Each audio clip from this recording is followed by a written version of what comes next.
Okay, now our next topic is tax audit and ethical compliances. Okay, now see, in this chapter you will get a feeling of you are doing audit. Okay, whereas the subject is DT, but you will get the feeling of audit. But what to do? Institute has kept this topic in the subject DT. Okay, but many explanation you will feel that all this we have studied in the subject audit also. Okay, now see, what is the purpose of this topic? You should know when tax audit is applicable.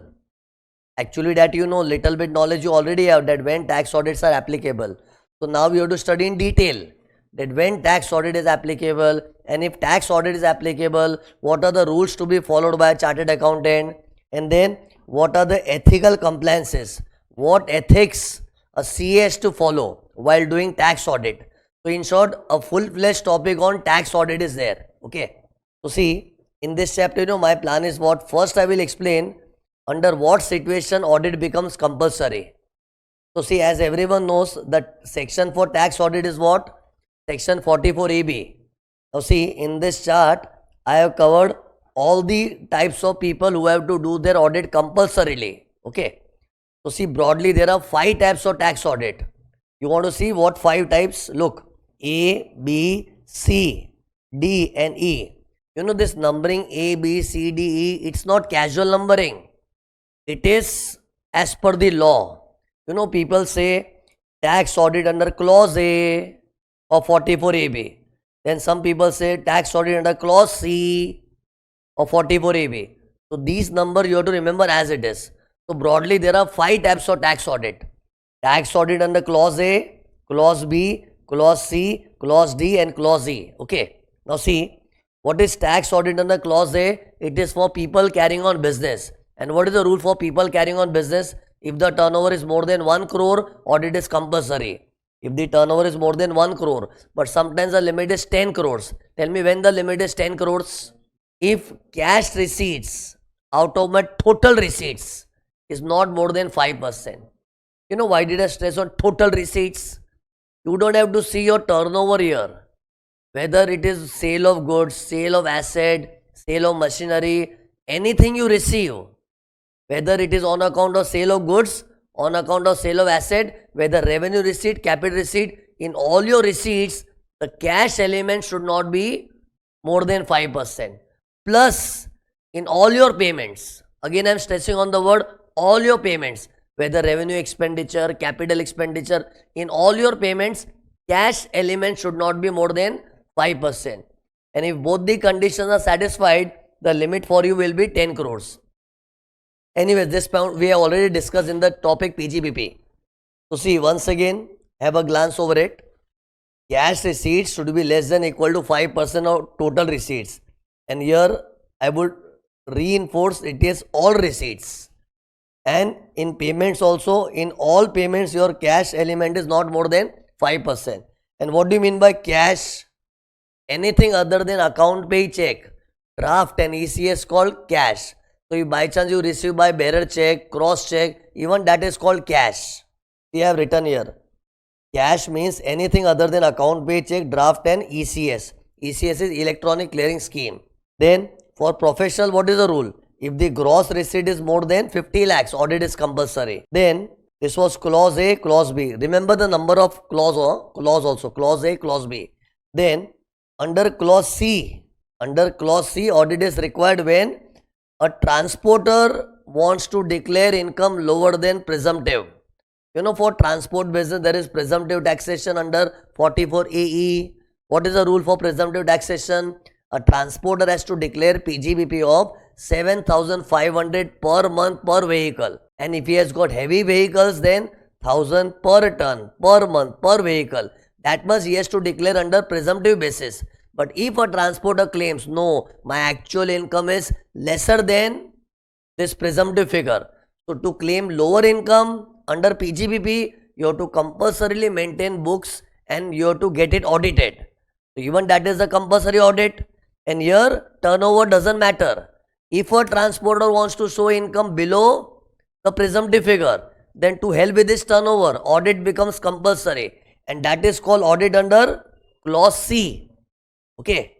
Then If you remember 44BB and 44BBB, even this I would explain.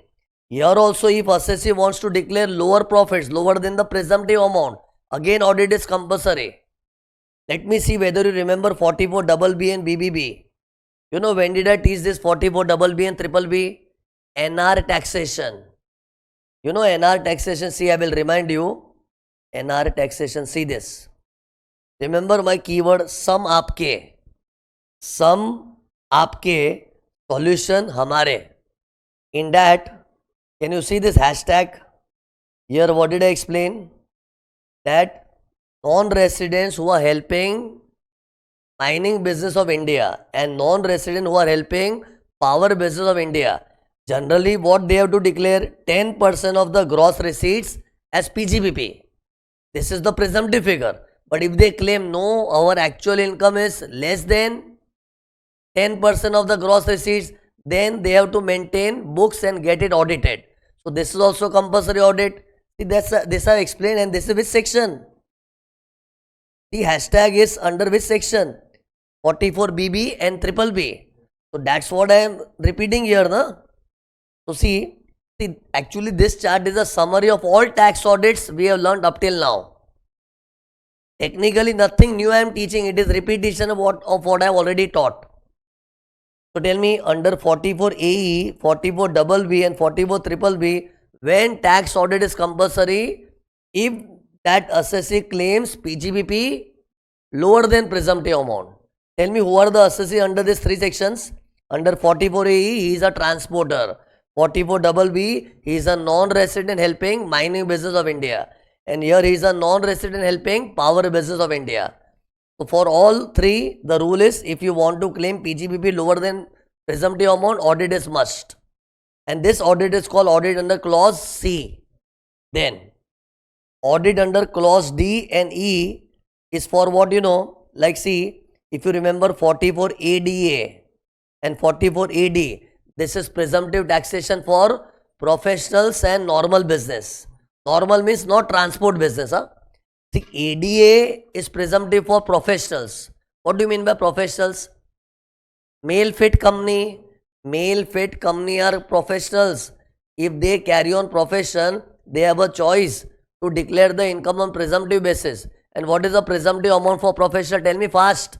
50% of the gross receipts. That much you have to show under presumptive basis.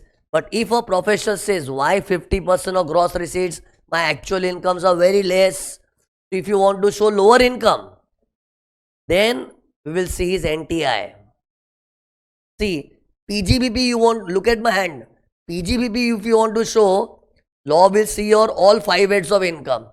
If your all 5 heads of income is also low, lesser than the basic exemption, then audit is not required. Then you can declare lower PGBP without books and audit.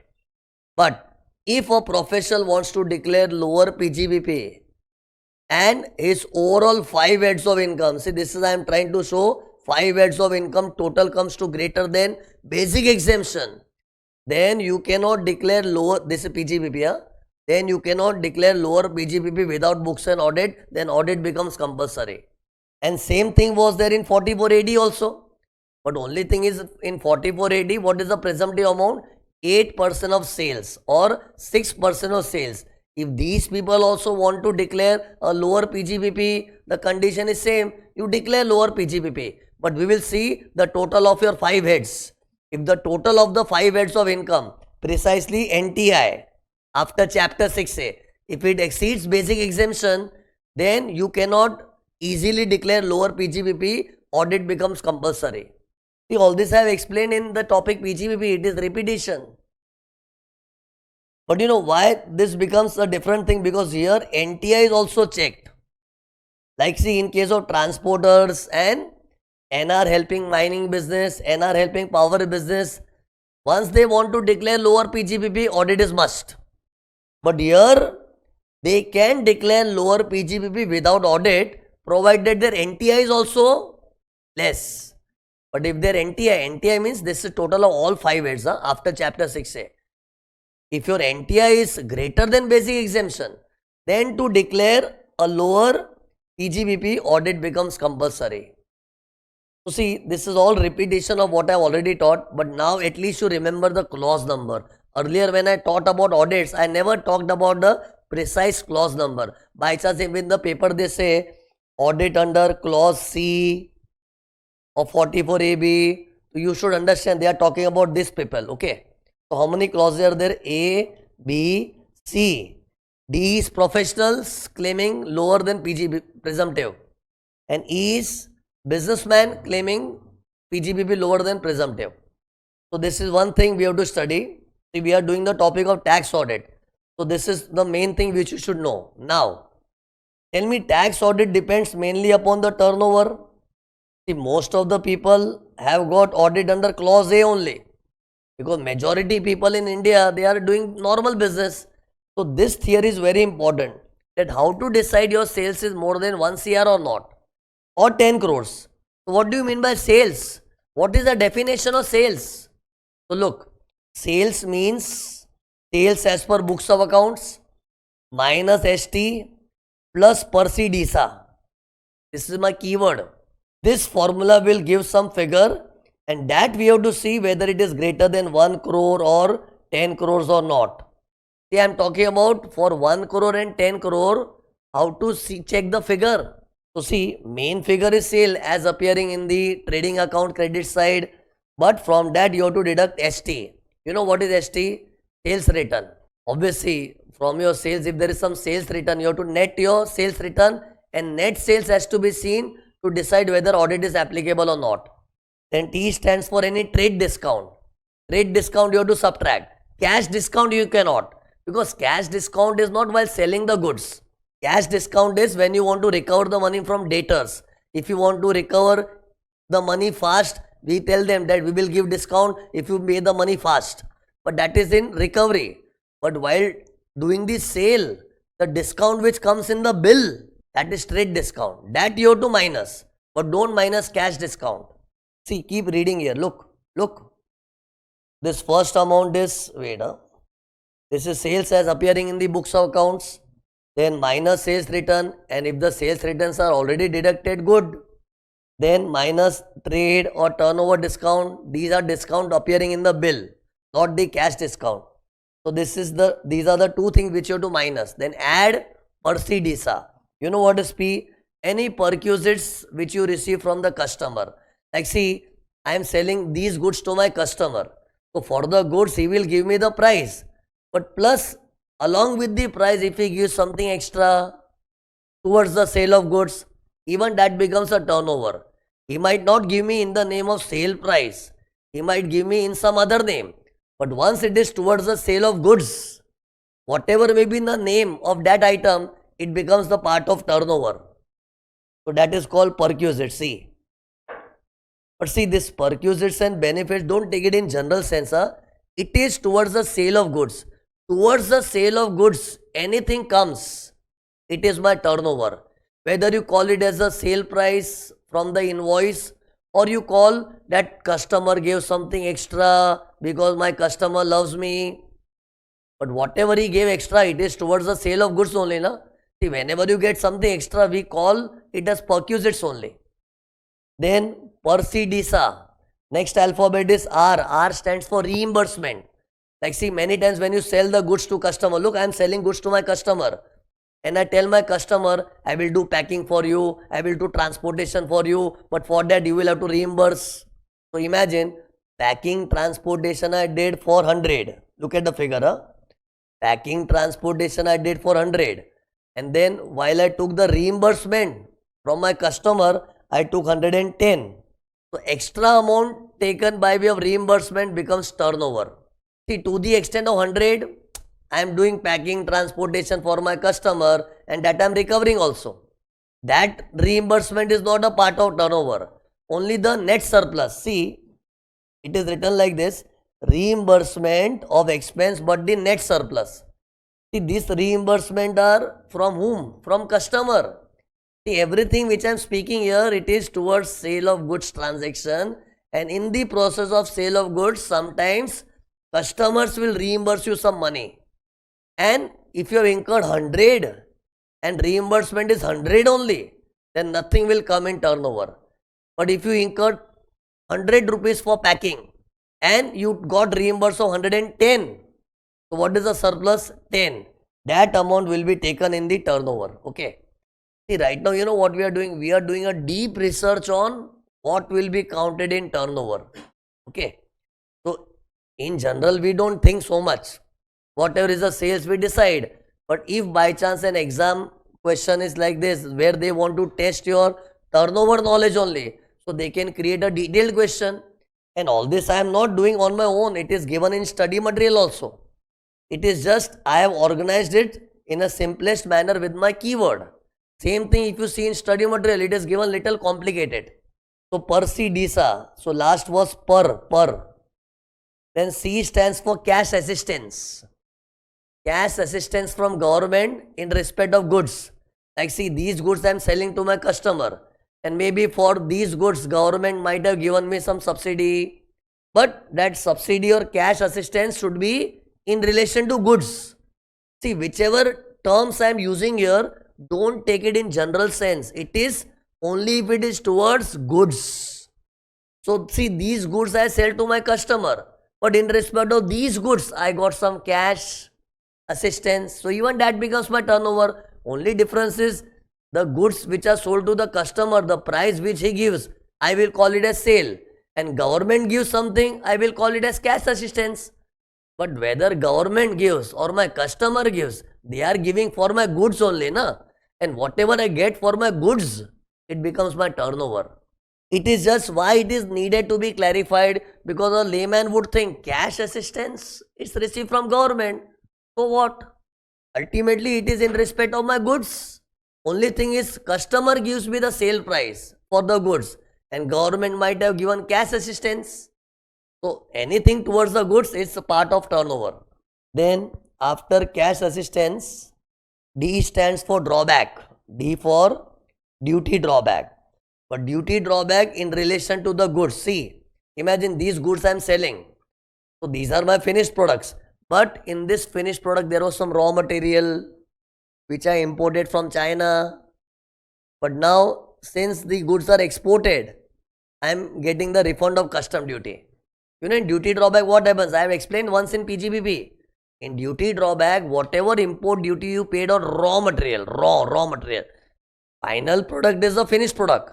But every finished product has got some raw material. And if that raw material is by chance imported, you might have paid custom duty. That same custom duty I am getting refund, provided the finished products are exported.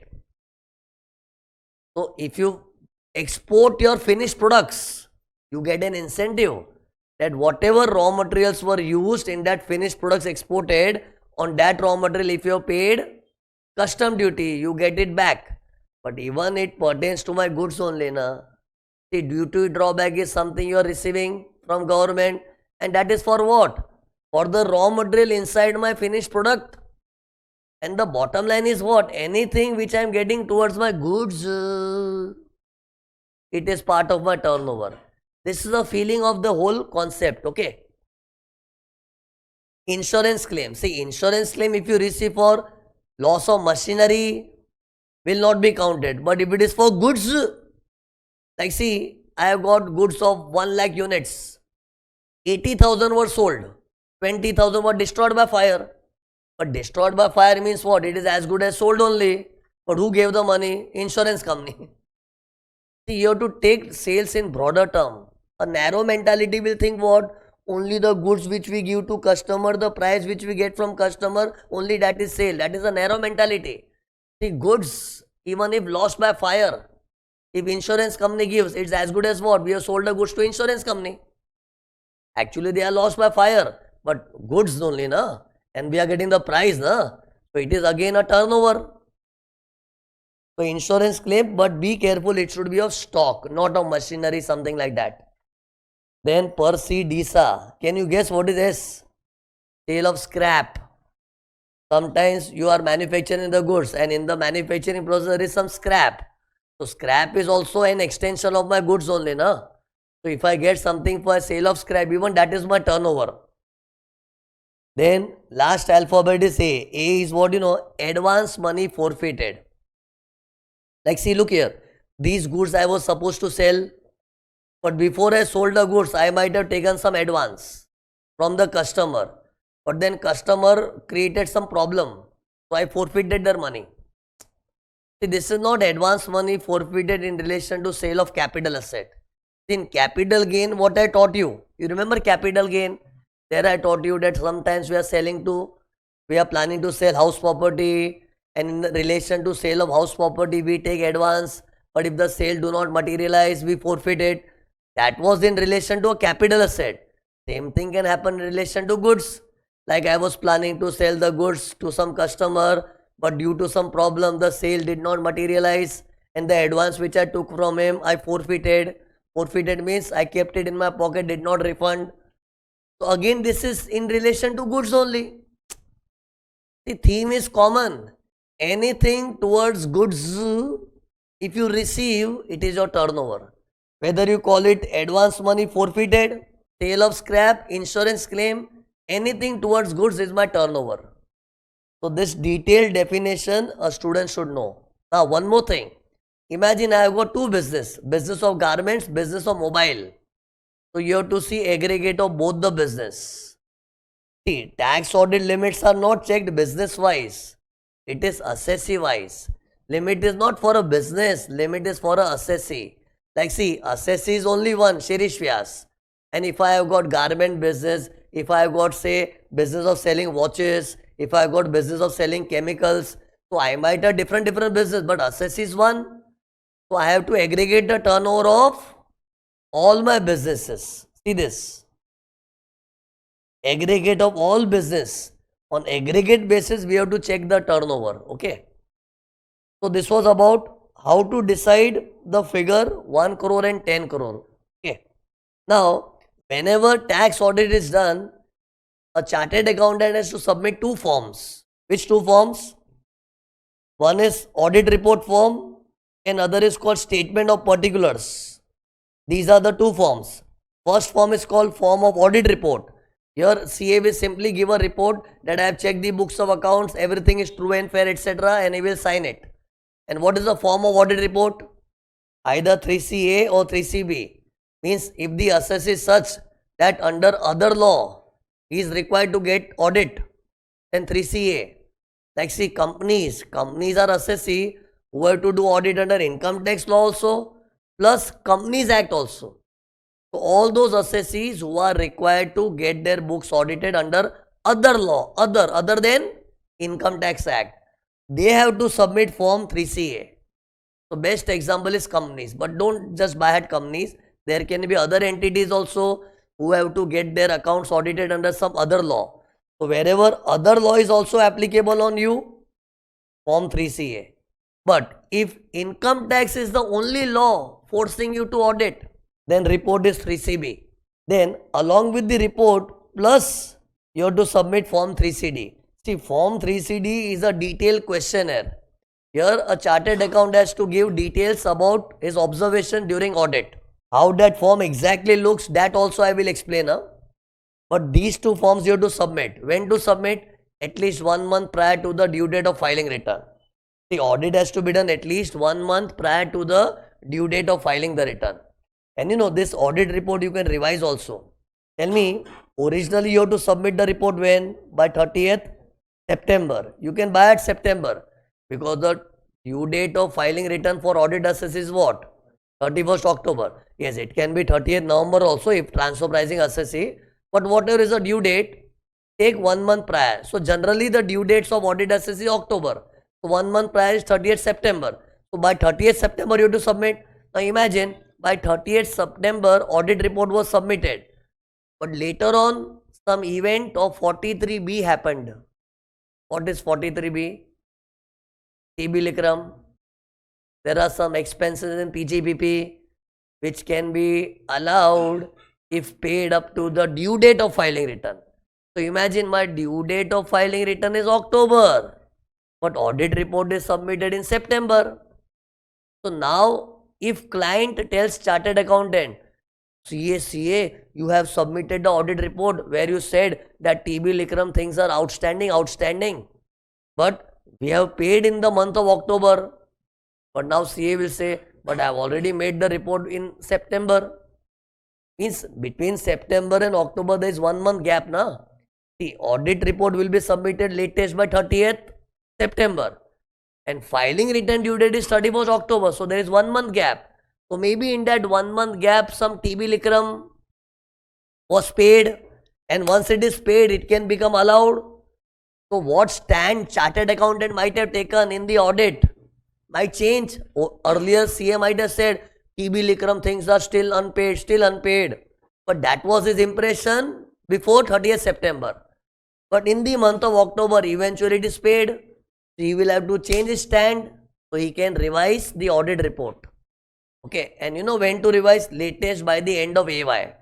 See, generally audit report cannot be revised now. Once the report is submitted, it's gone. But under two situations, revision is allowed.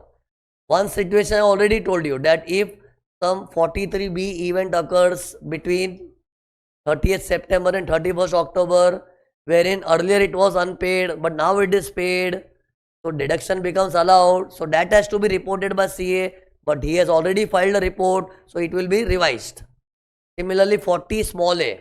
Remember 40A, it is disallowance for expense on which TDS is not deducted. Tell me what is the rule for expense subject to TDS?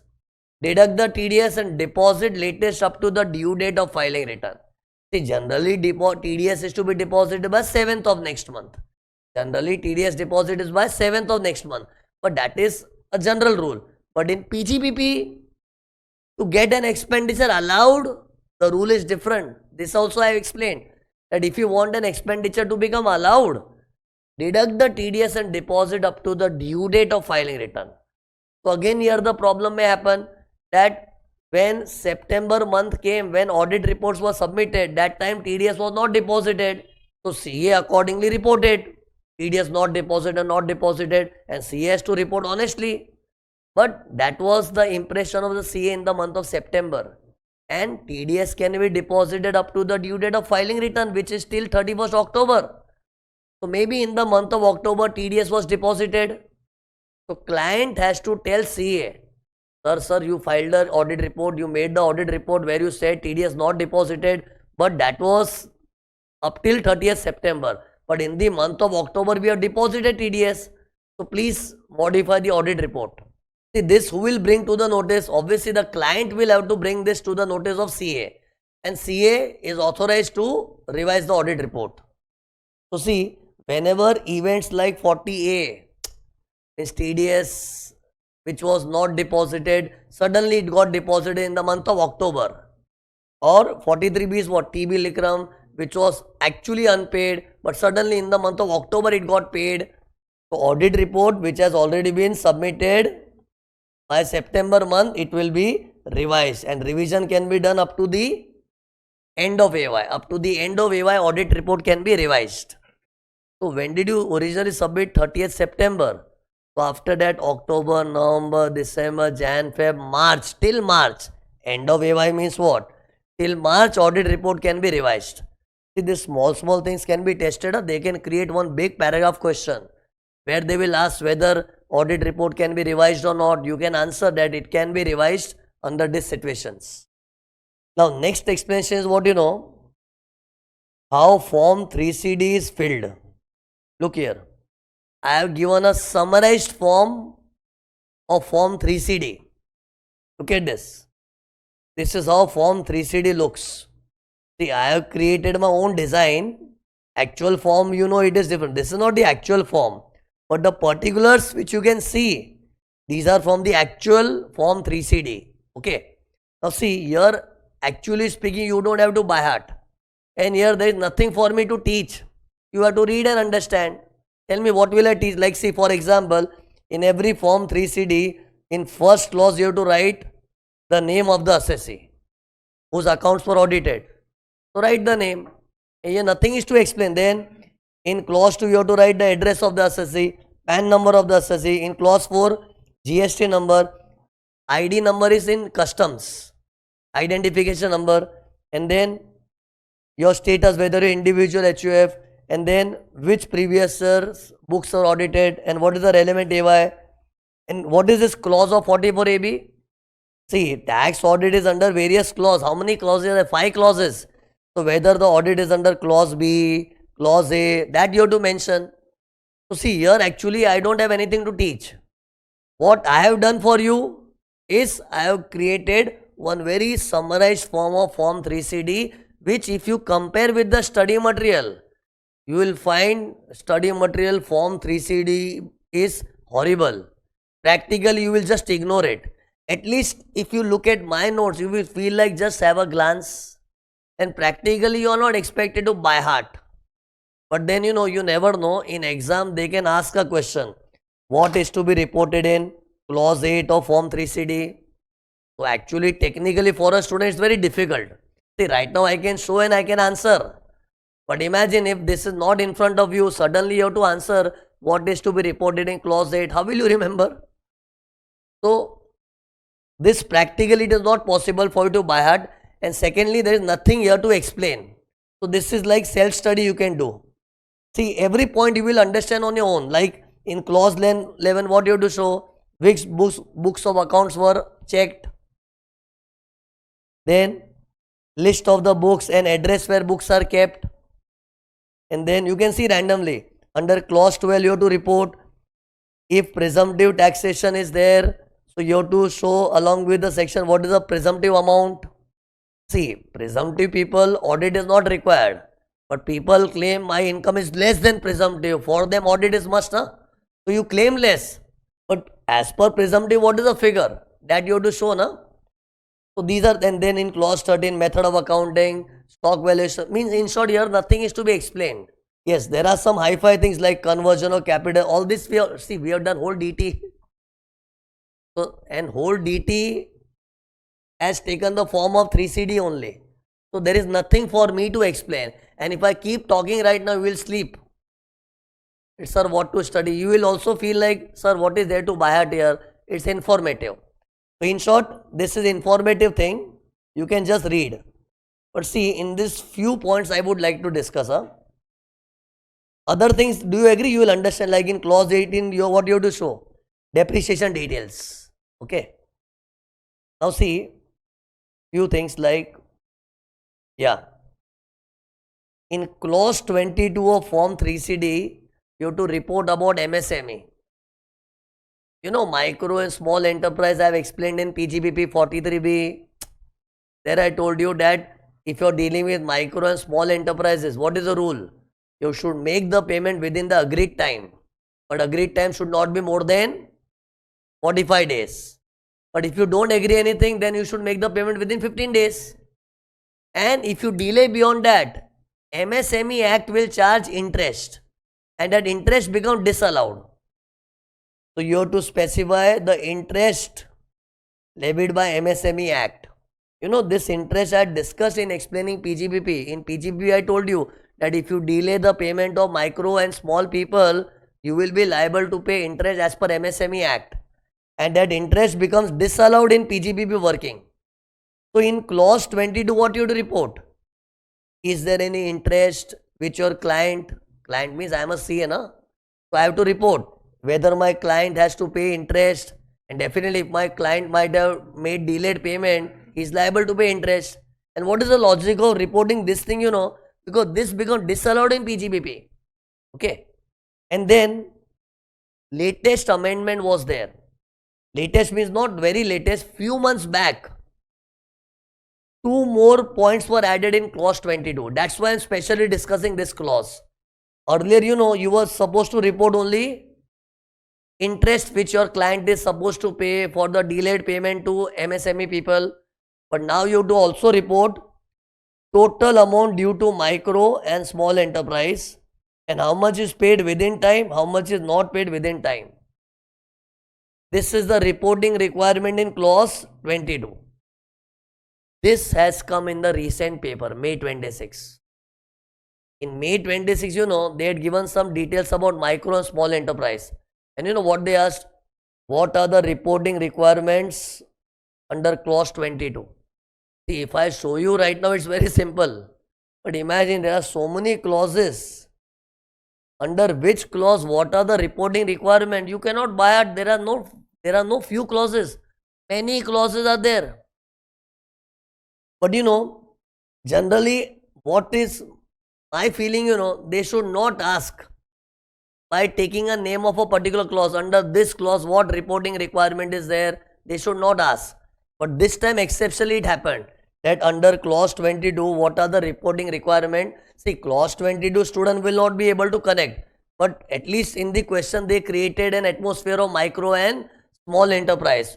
So if you have at least read also, you can answer, oh, for micro, you have to report how much interest is paid by our client for delayed payment, and what is the total amount due from the side of the client, and how much is paid within time, how much is not paid within time. And why this particularly came in the recent paper? Sorry, Jan 20, I said May 26. The recent paper was Jan 26. Why this particularly came in Jan 26? Because it was a latest update. That's why in my note I have written this with red. And in my printed book, you will find this is missing. Okay. I don't know whether I have written or not. In the printed book, it's missing. Because this is a latest update. Okay. So if this is missing in the printed book, you can make note of that. Anyways, this iPad notes will be shared with you. It will be mentioned there. So see, this way there are so many clauses where you have to report so many things. And whatever you have to report, it's not like that you are not having knowledge of that. Everything you are studying in DT. Like see, in clause 21, what you have to report? Expense which are disallowed under 30 cent to be advertised in a political party. Remember? 40A, income tax, wealth tax, expense without TDS. So see, all this So what will I explain here? In short, we are not going to the depth of that, but I would suggest that don't ignore this. Just have a glance. And one more thing which didn't come in the paper, but I feel it can come because even that is a new clause. See, what is that? This one. Clause 36B is a new addition in Form 3CD. This clause never existed in Form 3CD. But now this clause says that if there is some buyback, like see, for example, I am doing audit of my client and my client received something on buyback. Maybe he was investor in some company. So whichever company he invested, he got money from buyback of shares. And there is a rule. Amount received on buyback is deemed dividend. And people don't show it in income many times. So CA is given the duty to check properly whether your client has received any money under buyback. Because if he has received any money under buyback, it is deemed dividend under section 222F. See, this is taught in the topic of deemed dividend, that whenever a shareholder gets money from buyback of shares, the whole amount received becomes deemed dividend and it will be taxable under income from other source. So even that CA has to report. And why this has come like a new clause? Because this section itself of deeming the dividend in buyback situation is recently introduced in the month of October 24. 24 only this rule has come, 2024. Which rule? That buyback will be deemed as dividend. So since it's a new rule, so in Form 3CD, a new clause has been added as a reporting requirement. See, under all this clause, a CA has to report certain things. Because the IT department will trust the chartered accountant that he has checked the books and he is reporting properly. So if I am CA, I will ask my client, did you receive any buyback amount? So if yes, it will be deemed dividend. And I also have to mention the cost of shares bought back. Because under buyback, there is a rule. Whatever shares are bought back, the cost of that is allowed as capital loss. Money which you receive on buyback is deemed dividend. But the shares cost which is bought back will be treated as capital loss. This I have explained in the topic of deemed dividend. Okay. And why is particularly this clause I am discussing? Because this is a new clause added in Form 3CD. And generally paper setter, what they expect? That dear students, we don't expect that you buy at full Form 3CD. But at least be aware of the latest updates. I mean, this is the mentality of ICAI. What they are saying? We don't expect that you will buy at the whole Form 3CD. But at least be aware of the latest update. And this is the latest update, new clause added in Form 3CD. And these are old clauses, see. Here nothing is to explain. In clause 40, if you see turnover, GP ratio, all this has to be reported. That's it. So till clause 44, there are so many clauses. See the form 3CD in my notes itself, it's looking so big. Imagine study material, you find bunch of pages fully filled with form 3CD, and they have explained in detail. And see, ICAI is not wrong because it becomes their duty to supply detailed information to students. But when we study, teachers and students, we think exam oriented because our objective is to pass and crack the exam. But objective of ICAI is what? Not exam oriented. They have to supply full information to the students. So they have filled the study material with full of 3CD details. But even if you do this much which I have shown on the screen, it's enough for you. Just read it once. And then other points. Other points means, up till now what I taught. First I explained various clauses of tax audit. Then I explained what is the meaning of sale, sales minus ST plus per se DISA. Then I explained which forms are to be submitted, form 3CA, 3CB plus 3CD. And then I explained how form 3CD looks, and under that what are the reporting requirements. That I didn't explain in detail because you can read and understand. Then in other points, see this. While doing tax audit, sometimes auditor has difference of opinion with the assessee. Like on certain transaction, assessee might say that on this TDS is not applicable. But auditor might say, no, TDS is applicable. So there is no reconciliation of the opinion. Both are having different opinion. Both means the client and the CA. So in such case, what is the duty of the CA? He should mention that we differ in our opinion. That difference in opinion fact has to be mentioned by the CA. And if he doesn't mention, he is guilty of misconduct. Are you getting the feeling of audit? In audit also you study all this. So see, whenever the opinion of tax auditor doesn't match with the opinion of assessee, opinion can be in any matter. If the opinion doesn't match, what should CA do? State both the opinions and report such difference in opinion in the audit report. Okay. Then one more thing. If the client has not supplied any information as required by the CA, or he provides inadequate information, even that should be reported. Means rather CA will qualify his audit report. Because without any information, how do you expect a CA to audit? What auditor has to do? He has to check with the help of some information. So information is not available, my report will be qualified. See, right now while I am discussing, you might find, sir, all this necessary. They ask questions on this. In our exam, question number 6 is mainly based on what? GAR, tax audit, okay, model tax convention, action plans, the topic which is yet to be done, treaties, advanced ruling. All this generally comes in the question number 6. And among students, these topics are less important because student thinks of skipping question 6. Because one question you can leave in option. In exam, one question can be left in option. So generally students think that ignore all this because I will leave this in option. But I would never suggest that. Because see, the DT is such a big subject. Anyways, if something comes tough, it will automatically become an option. Not out of choice, out of compulsion, it will become an option. Because if the question is tough. And sometimes question 6, which generally students ignore it, becomes a bonus question. Like in question 6, you can expect tax audit question. Sometimes, the question is so simple. They will give one big paragraph and they will say there was a difference of opinion between the CA and his client, blah, blah, blah. Now what CA is supposed to do? Simple answer. State both the opinions. Report such difference in the audit report. For writing this much, you are getting marks. And sometimes GAR questions come advanced ruling. So these questions are actually generally tested in question number 6, which normal students feel like ignoring, but I would never suggest. Rather, you should bank on such questions. Because question number 6 questions are normally straightforward. It will not be tricky. But initial questions, question number 1, 2, 3, 4, there they can play tricks. Because they are the main questions. Students also feel main. ICAI also feels main. Question 6 for ICAI is also, like a formality. Some theory has to be asked. So they will ask anything without using much of creativity. But sometimes question 6 is horrible also. There is no fixed pattern. But You should bank on question number 6 of the paper.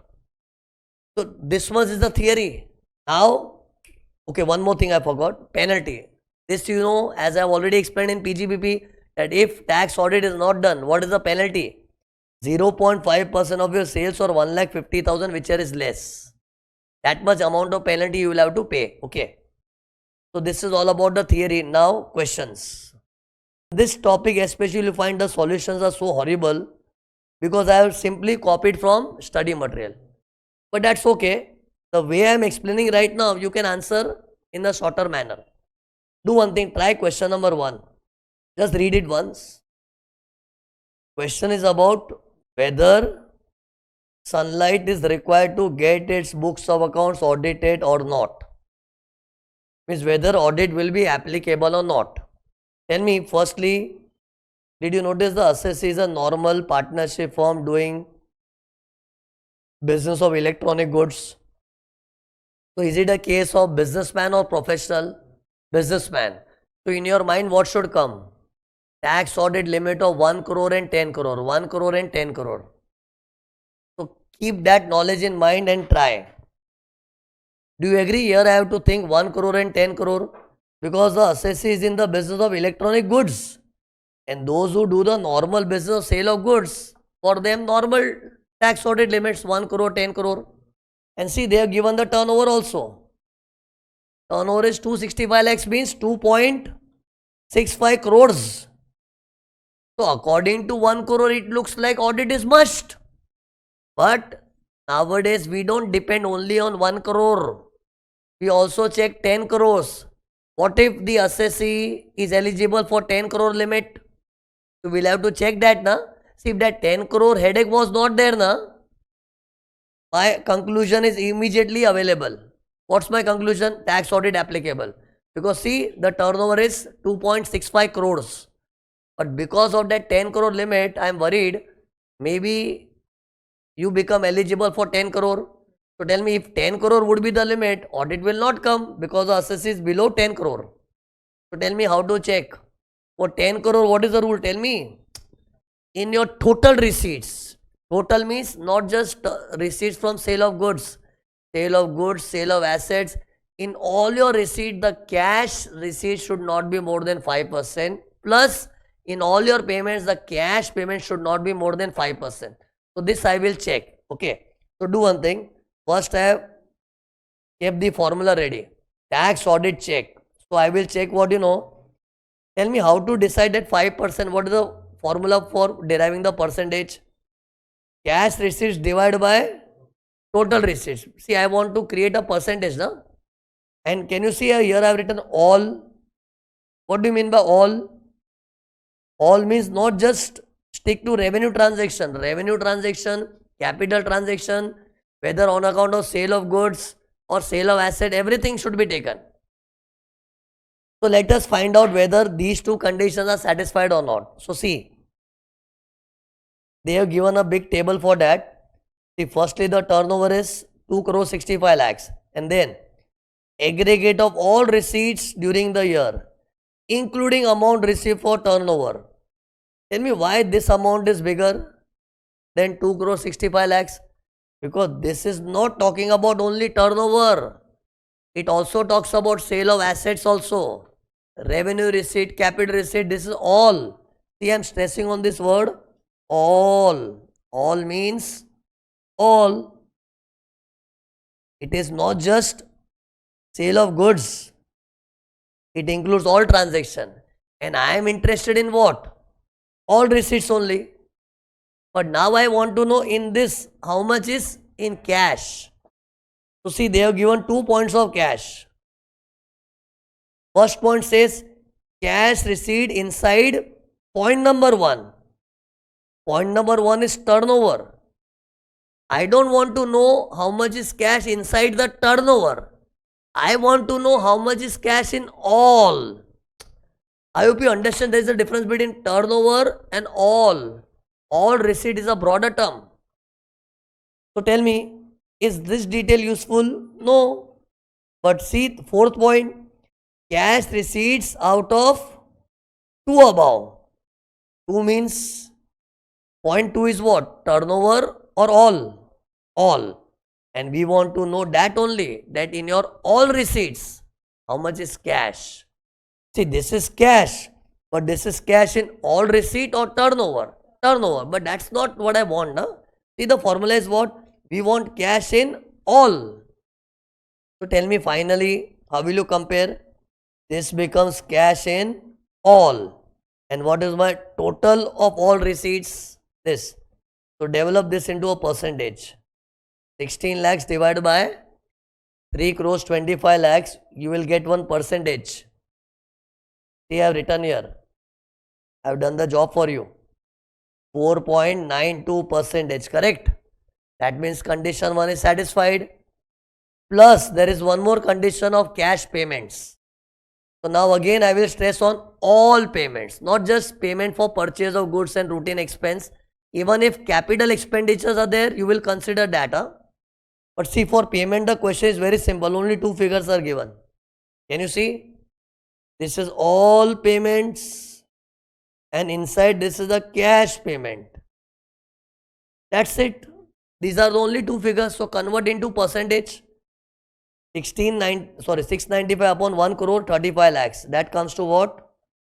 Here, 695 divided by 1 crore 35 lakhs. That comes to 5.14. Oh, it is 5.14, greater than 5. So we failed in this condition. See, if both the conditions are satisfied, then 10 crore limit will be applicable. But here condition 1 is satisfied, second condition not satisfied. So will 10 crore limit apply? No. See what I have written here. Tax audit limit will not be 10 crore. Can you see I have put a cross mark here? So what will be the tax audit limit? 1 crore. So I will decide according to 1 crore. So decide according to 1 crore. According to 1 crore, are we below 1 crore or above 1 crore? We are above 1 crore. See, our sales is 2 crore 65 lakhs. And since we are above 1 crore, see, 10 is ruled out. Ignore 10 crore limit now. Since we are above 1 crore, audit is compulsory. So see what I have written conclusion. Since turnover is 2.65 crores, audit becomes compulsory. But you know, this much if you write, you won't get the marks. One more silent adjustment is there. Think. It looks like question is over, okay? It looks like. But there is one more thing. Yes. You know, according to 1 crore, it looks like, you know what? Oh, greater than 1 crore turnover, audit is must, audit is must. But you know, some people are exempted from audit if they fit in presumptive basis. See, according to 1 crore, obviously your answer will be, since the turnover is above 1 crore, audit is must, audit is must. That is one view. But at the same time, you should not forget, those people who become eligible for presumptive, and if they love presumptive, for them audit is exempt. So maybe this guy, which guy? This guy, Sunlight, becomes eligible for presumptive, and if he is eligible for presumptive, audit is not applicable. Yes, if he wants to show lower than presumptive, then audit will become must. But there are many people who prefer presumptive. They opt presumptive only. So people opting presumptive, audit will not come. So just imagine this guy becomes eligible for presumptive. So my answer will be audit not applicable. Means my answer will change. Right now what did I say? Audit compulsory. But this stand can change if we realize our assessee is eligible for presumptive. So tell me, is he eligible for presumptive? You know, I will have to remind you everything which I have taught you. Look, where is our PGBP? Yeah, see this. See this theory of presumptive. You can take help of this. Look, tell me why I am showing section 44AD. Because our question, if our assessee becomes eligible for presumptive, it will be under 44AD only, na? Because the assessee is not a professional, normal businessman, and not a transporter also, for which there is 44AE. So see, use the knowledge of this. For every business, if the sales is up to 2 crores, presumptive scheme is applicable. And if presumptive scheme is applicable, no books, no audit. But if it is up to 2 crores, so tell me, our assessee, is he up to 2 crores? No, he is about 2 crores. But for people about 2 crores also presumptive is there. See here. Sometimes people up to 3 crores also become eligible. See, for presumptive, you can make a rule like this. Look here, look. If you are below 2 crores, confirm presumptive available. And if you are between 2 and 3, if you are between 2 and 3 crores, maybe. Maybe means, maybe. You have to check the condition. You may qualify, you may not qualify. But this is for people who are between 2 and 3 crores. People above 3 crores, confirm not applicable, presumptive. I had this properly here. See, there are 3 categories of people. People having turnover up to 2 crores, confirm presumptive. They can rightfully claim presumptive, it's my right. But that is for people up to 2 CR. What about people between 2 crores and 3 crores? For them it is dicey. We have to verify what? What we have to verify? That in your turnover, not in your all receipt, in your turnover, cash receipt should be less than equal to 5%. Then people who are between, look, 2 and 3 crores will also become. What about people who are above 3 crores? For them, confirm presumptive is not there. And you know, ICAI has smartly created a question where, look, the turnover is somewhere between 2 and 3 crores. Tell you why did I say smartly? Because see, if this was less than 2 crores, confirm presumptive. And if presumptive, we would have proudly answered no audit, no audit, exempt from audit. Although according to this answer, audit is compulsory, but since presumptive, no audit, no audit. But that proudly we would have said when, if the turnover would have been up to 2 CR. But ICAI has given a question where he is between 2 and 3. And between 2 and 3 crores turnover, it becomes dicey. Tell me, what is the condition to be checked for between 2 and 3 crores people? See, I had given everything I have taught. See, I took one example of between 2 and 3 crores. See, 2.8 crores while I was teaching PGBP. There I checked. What did I check? How much is the cash receipt inside your turnover? So check in our question. Tell me, now you will check the element of cash in all receipts or only turnover? Only turnover. So what is my turnover? 265. And how much is the cash in turnover? Inside the turnover, the cash element is 14. Huh? See, this, here everything is minutely tested because this is a special topic of tax audit. So see, this is my turnover.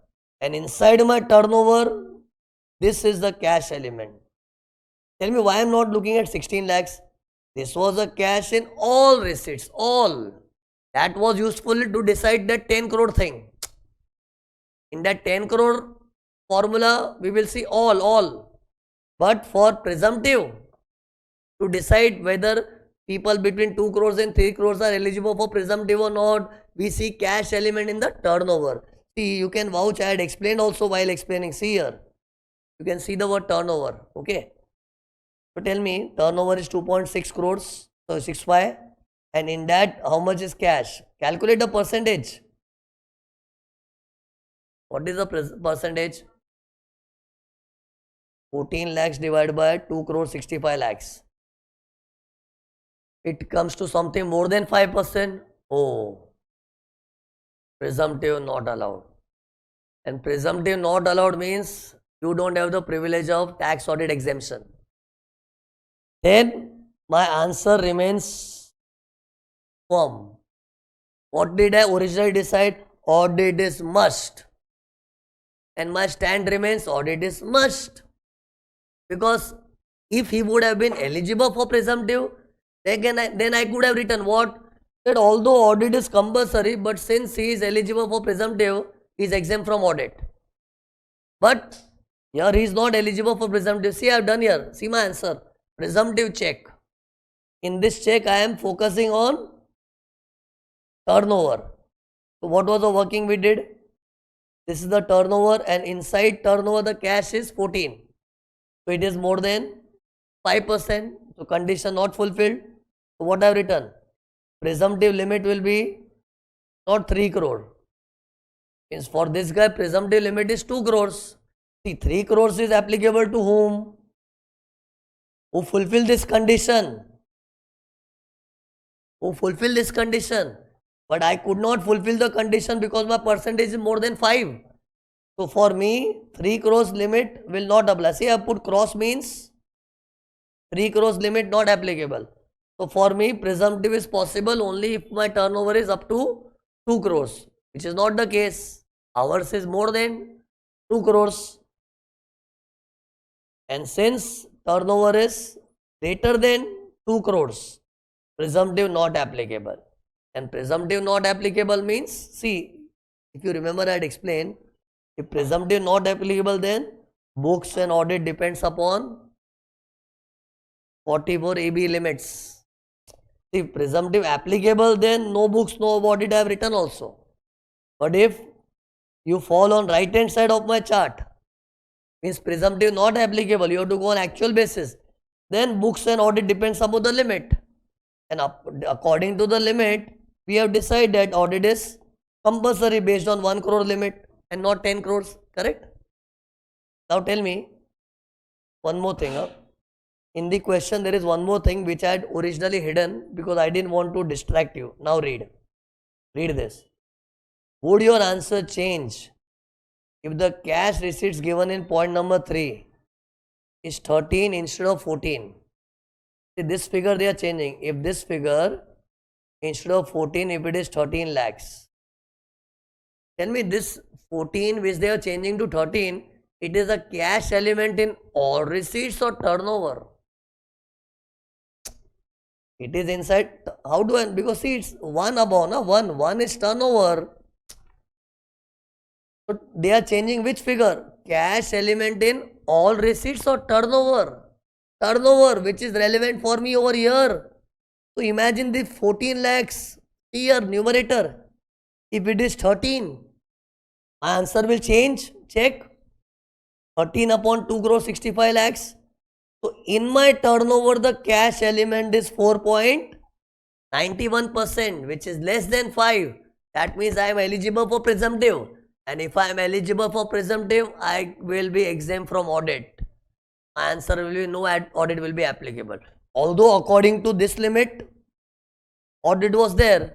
But at the same time, those who are enjoying presumptive, they don't have to do their books audit. So see, less than equal to 5%, my conclusion is presumptive limit will be 3 crores. And according to 3 crores, I am below 3 crores. See, I am 2.65 only. So presumptive applicable, and once presumptive applicable, audit is not required. So I feel this is the best sum. You know, here you have traveled through the whole provisions of tax audit as well as presumptive in a minute manner. Okay. So this was question number 1. See, you can present your answer like this also. This is my way of writing, but same thing if you see the study material version which I have written here, it's horrible. So when you read this, don't get worried that we will have to write this way or what. Trust me, even if you write the answer like this, it is the simplest and explanatory answer, okay? So this was question number 1. Then question number 2. Here we are into agency business. And again here the question is what, you know, Abhinav contended that he is not required to get his accounts audited since his turnover does not exceed 3 crores and is eligible to declare income under presumptive provisions. So is his contention right? Yes, one way it looks right that if your turnover does not exceed 3 crore and if by chance your cash element is not more than 5%, then once you become eligible for presumptive, audit is not required. But you know, look at the start of the question, assesses into agency business. Agency business is not allowed presumptive. You know, you will not remember, but I have explained. See this. One day I have done this distinction. Everything I have taught you, you don't remember the time spent by me with you actually. See this. Till you can't see, I will show. See. Read this. 44 AD is for every business except agency business. So agency business will not get presumptive. So that means if you claim that I am presumptive, no audit for me, your claim is wrong. Your contention is wrong. The assessee is into agency business. So tell me, how will you decide for him then audit will be applicable or not? See, if presumptive people become exempt from audit, but he will never be presumptive people. He is never eligible for presumptive because of agency business. So now we will apply according to the normal rules. What is the normal rule? 1 crore, 10 crore, 1 crore, 10 crore. Tell me 1 crore, 10 crore. How will you check now? See, his turnover is what? See, for a agency business, turnover means what? Commission. Look here. His total commission receipts is how much? 287 lakhs means 2.87 crores. So see, from 1 crore angle, it looks like audit is must. But nowadays, there are two angles. 1 crore is one angle. What is the other angle? 10 crore. And they are deliberately keeping the figure between 1 and 10. Na? From 1 crore angle, it looks like audit is must. But check the other angle also. What is the other angle? 10 crore. In fact, you also have to check presumptive angle, which we saw in the last sum. But here at least presumptive angle we don't have to see. Because for agency business, there is no presumptive. So tell me for audit, which angles you have to see by heart this. First you have to see the angle of 1 crore. Then 10 crore also you have to explore. Then you also have to explore presumptive. Because by chance if you fit in presumptive, audit becomes exempt. So tell me 3 checks you have to do. 1 crore, 10 crore and presumptive. So tell me in this question what I will do. 1 crore I did. So according to 1 crore it looks audit is must. I will check 10 crore. But I will not check presumptive because agency business not eligible for presumptive. So let us check 10 crore. For 10 crore what we see? Cash receipts in all receipts. All, not turnover, all. And then cash payment in all payments should not be more than 5%. So see, they have given details of the receipt. Look, on 15th April they received by UPI. See, all this is good payments. I will search for cash. Tell me what do you mean by cash here? Cash is cash. Bearer check, cross check, anything other than account pay, draft and ECS is cash. So see, UPI means ECS, electronic clearing scheme. This is account pay, good. What about bearer check? Bearer check is as good as cash. See, I am trying to figure out what? How much is the cash receipts? And see, this is the table of receipts. So we found one cash receipt. Keep a tracker. Then see the next page. Account pay is not cash. NEFT is ECS. Electronic clearing scheme. This is also ECS. This is also ECS. ECS. This is also ECS. But here they have given something. Read properly. Read. Other receipts not exceeding 2,000 per person on certain occasions from various customer. Out of this receipts, 50 to 500 was in cash. In short, this first they are saying what? It's account pay, UPI. But in the bracket what they are saying, 52,000 is in cash. So let me highlight this. 52,000 is received in cash. So tell me how much is the cash receipts. Over now there is details of payment. Payment we'll see later. First let us check the receipt side. So tell me how much is cash. 50 to 500 plus bearer check. Add fast. Calculator. 13 lakhs 35,000 is bearer check plus 50 to 500. 13 lakhs 35,000 plus 50 to 500. What is the total cash? 13,87,500. This is the cash receipt. Now we have to see total receipts. So add all the figures. Whichever figures are given in the question, add all. 13,87,500 is cash. And how much is all receipts total? we just have to add all the receipts amount. All figures you have to add as it is. Previous page also there are some amounts. What is the total? 4 crores, 50 lakhs. That's it. So what is the percentage? 3.08 means it is less than 5%. But there is one more thing you have to verify. Payment side. Now if you see the payment side, this is all payments and this is the payment in cash. So convert this into percentage. 20 lakhs 58,000 divided by 2 crores 58 lakhs. This comes to how much? This is what percentage? 7 point. Is it correct? This is being recorded. Give me the right answer. Yeah, it is something 7 point some percentage. It is more than 5. So both the conditions are not satisfied. See, our cash receipt is falling within the limit of 5%. But the payment side is more than 5%. So both the conditions not satisfied. So 10 crore limit will not apply. So which limit will apply? 1 crore. And according to 1 crore, his turnover is above 1 crore. Audit is compulsory. I will not even explore the presumptive thing. Because for agency business, presumptive scheme is not applicable.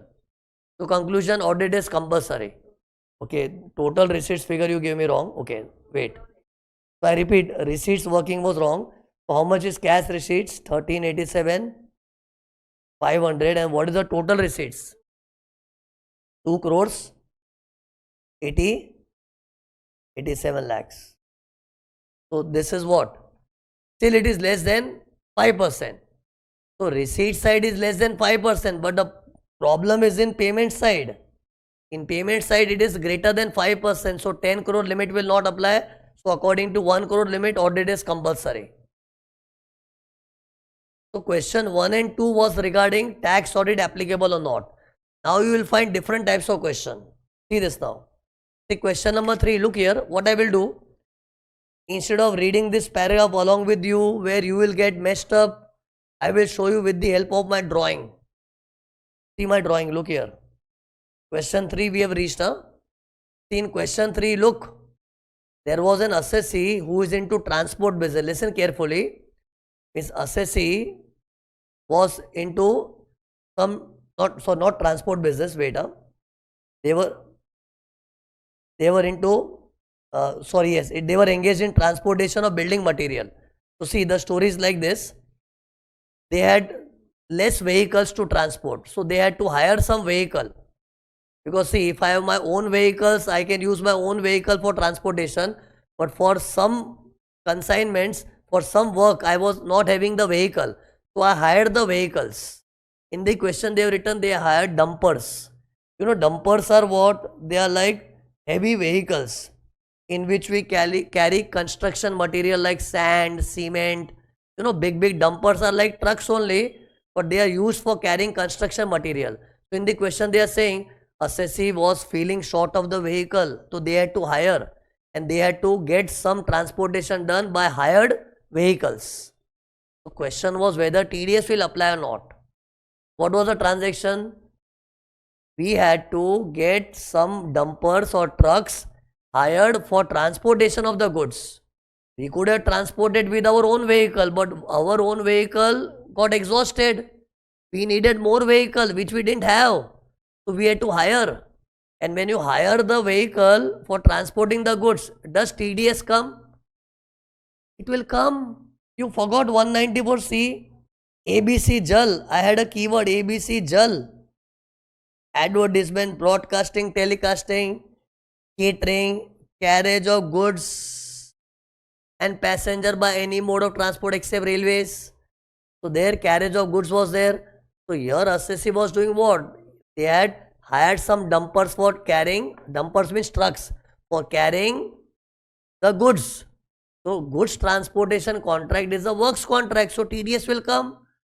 So chartered accountant said TDS will come, but assessee was not agreeing. No, your TDS will not come, your TDS will not come. And CA was saying, I am CA. I know that TDS will come, but client was having the opinion that TDS is not applicable. So there was a dispute. So tell me in such case what a CA should do? whenever there is a difference of opinion between the auditor and his client, both the opinion he should mention that I am of the view that TDS is applicable and my client is of the view that TDS is not applicable. He will have to write both the opinion. Okay. See, this point I have already explained. So see here, whenever there is difference in opinion, it should be reported in where to report? Audit report. Tell me why I have written form 3CA. Audit report has got two forms, 3CA, and for some people it is 3CB. But in the question, if you see, the assess is a company. Read ABC Limited, and companies means they are liable for audit under other law, and those who are liable under other law, their audit report is form 3CA. So what you will write in the answer? Wait, in the answer you have to write, in the audit report of form 3CA, CA has to write both the opinion and he has to express that there is a difference of opinion. And you know, this is mentioned in guidance note on tax audit. Tell me who made this rule that if there is a difference in opinion between the auditor and his client, both the opinion should be expressed and the auditor should mention in the report that there is a difference of opinion in this matter. Who has made this rule? Guidance note. There is a guidance note on tax audit, and see, mentioning this is important because marks are given. Because see, in exam what you are supposed to write? Read here, read this. See, what is the question asking? What is the reporting responsibility of tax auditor? So what is the reporting responsibility? See, this whole paragraph they are talking about what? There is difference in opinion, difference in opinion, difference in opinion. See, no need to go deep inside the paragraph. Once you get the feel, oh, the question is trying to talk about difference in opinion, then don't go into the depth. Then what they are asking, what is the reporting responsibility? What is the reporting responsibility?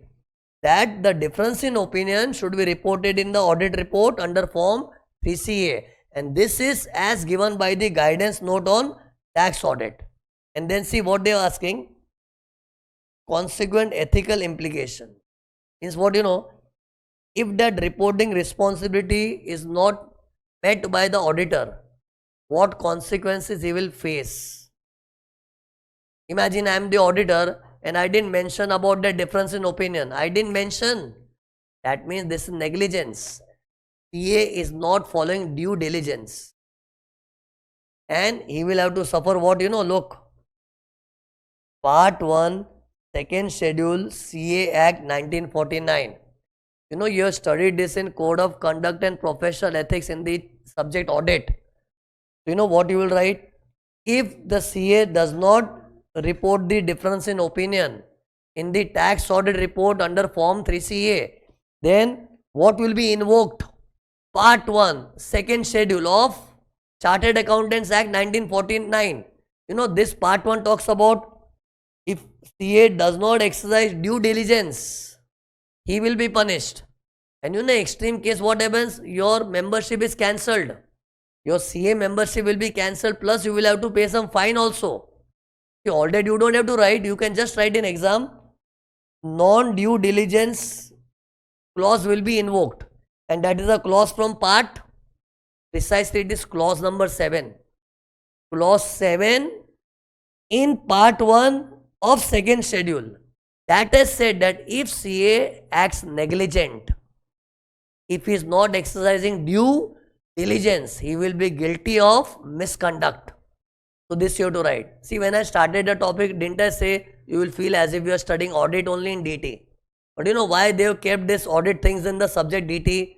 Because after all, tax auditor has to use knowledge of DT only.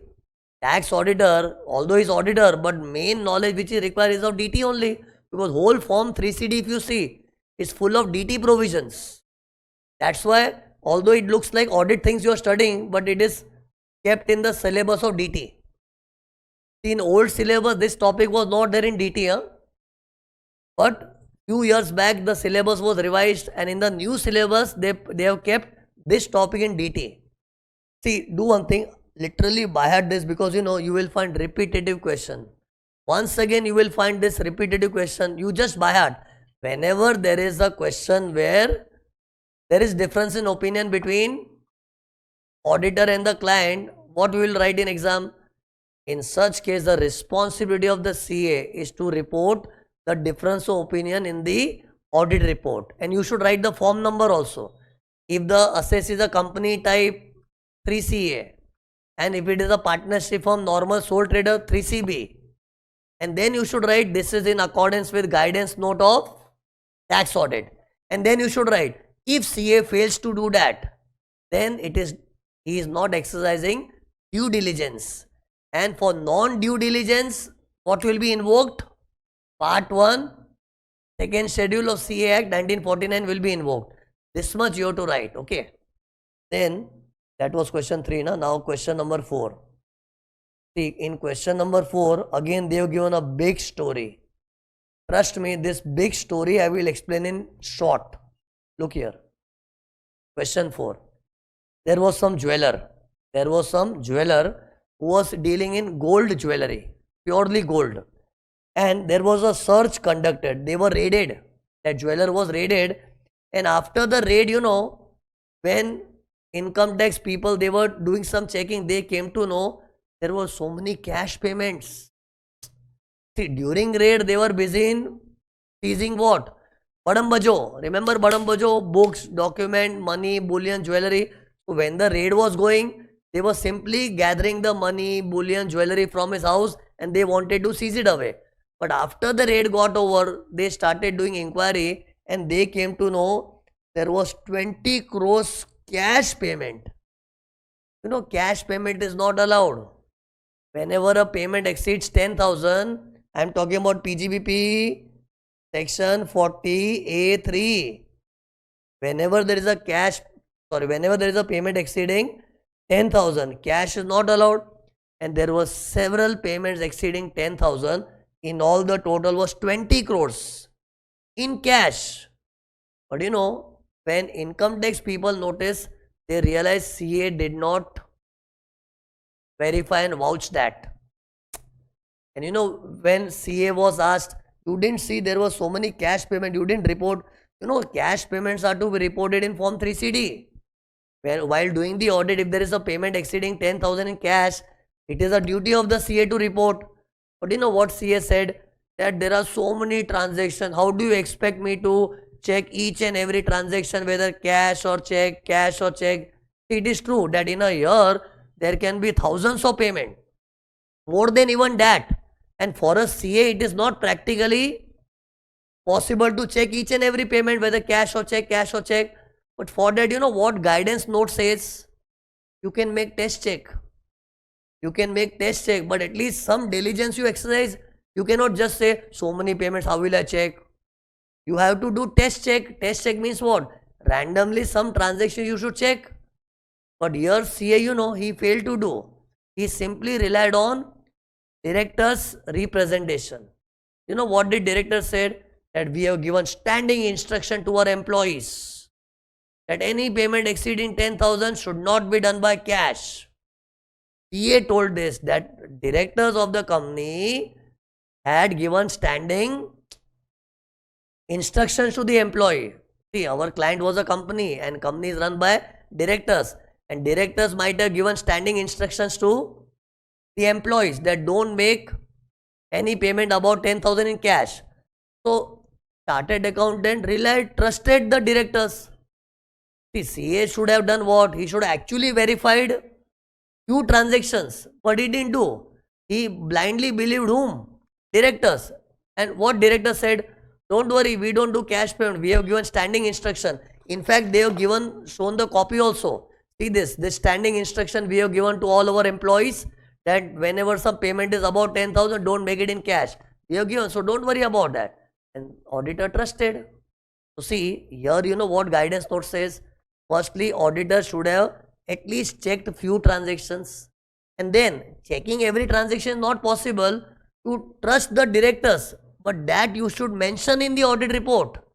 That my audit report is subject to representations made by the management. Have you heard about this term, management representations? These terms are generally used in audit. So CA should mention whenever he relies on representations made by the management, he should mention that fact. And you know why he has to rely? Because sometimes the transactions are in so much of volume, checking everything is not possible. But you know, here what CA did, firstly, test check also he didn't do, and then he blindly trusted the director. So that is also good. You can trust the directors, but you should mention the fact in the report that he didn't mention. So he was held guilty of misconduct. No due diligence exercised by the CA. In short, see, in the question they will give you a big story. The moment you come to know, oh, in this story they are trying to blame the CA, don't go inside the story. You just write, in such case, part 1, second schedule, CA Act will be invoked for no due diligence. One standard answer, because in the study material also, if you see, for every question at the end their answer is like this only. So literally you can buy it. The moment you feel, see, whatever may be the story of the question, the moment you feel CA is not doing the work properly, you can write part 1 can be invoked. But see, before that you should also write what CA should have done. Tell me here what CA should have done. He should have at least verified few transactions, and then when directors made representation that we have given standing instruction, and if he believed the directors, he should have notified that in the audit report. What he should have done, you should write in exam. Huh? So see, look at the answer. Look, there were 20 crores cash payment, and in 3CD CA reported no cash payment. In fact, you know, there is a clause which says, is there any payment exceeding 10,000 otherwise than by account pay check? He said no. This is gross negligence. No. And after such we realized there was cash payment of 20 crores. A little bit also it's okay, but here it was 20 crores. And what did CA write in form 3CD? No cash payment. And he relied upon management representation. What did management say? Don't worry, we don't do cash payment. We have given standing instruction to our employee not to make cash payment. So he believed them. So believing them is also okay. Sometimes we have to trust the management. But you should mention that based on the trust of management, I am giving the report. So that auditor becomes safe, na? So see, what guidance note says? You should mention in the audit report that he relied on assessor's certificate. The assessor's certificate, management representation is one and the same. And see, when we have to rely, because see, when the transactions are so many number, then don't expect that we'll check each and every, na? We have to rely on management. But when you rely on management, you should mention, see this, you should mention in the audit report. But in the question given in question 4, CA did not mention that. He simply said, is there any cash payment? No. So that is wrong, na? In the audit report, he should have said, according to me, there is no cash payment and I believe on management representation. This much also, if he would have written, he would have been safe. But that care he didn't take. See, not taking the care means what? You are not exercising due diligence. See, CA mention cross means CA did not mention. What he did not mention? That he relied upon management representation. He did not mention in the report. So tell me, not mentioning that in the report is what? No due diligence. So what will write at the end? Part 1, second schedule, CA Act 1949, no due diligence clause will be invoked. Okay. See, why question is of big size, you know? They have given the whole story. But at the end, what they are asking, see, examine the ethical implications. Is what ethics CA should have followed and what are the consequences of not following. At the end, the question is straightforward. So what ethics CA should follow? He should write in the audit report that I am relying on management representation. That he didn't follow. So what is the consequence? Part 1, second schedule, etc. will be invoked. And see, this big story is about what, you know, what was the reality in the case. If you read the whole story, see, they are writing a lot, but you know, trust me, don't get involved in the story so much. Once you come to know CA has not acted properly, write your standard dialogues in the answer. Actually, in the question they have written, this 20 crores cash payment was for what? We were into gold jewelry, so we purchased raw gold first. And when we purchased raw gold, all the payments were done in cash. So that detailed story they have given, but that's okay. Bottom line is what? CA did not mention in the report that it relied on management representation. Okay, he blindly trusted. You trust, but you don't mention in the report that you relied on that. So that was his mistake. Hence, this will be invoked. So this is question number 4. Then question number 5. For this, you should remember 94B of transfer pricing. Transfer pricing. 94B. Thin capitalization. Don't remember? So see, if you remember in transfer pricing, there was a section 94B. There what did I say? Whenever Indian companies, look at me. Whenever Indian companies make interest payment abroad to their non-resident A, and if the interest is more than 1 crore, even if the interest is according to the arm's length price, it will not be fully allowed. If interest exceeds 1 crore, it will be allowed, but only 30% of EBITDA. There was a limit, 30% of EBITDA. And there what did I say?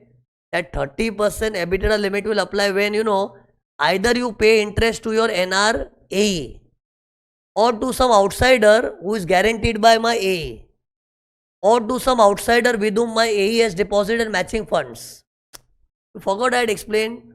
In my example, I took example of Samsung in India has taken loan either from Korean Samsung, or they might take loan from outsider who is guaranteed by our parent company in Korea, or India Samsung is taking loan from outsider with whom our parent company has deposited matching funds.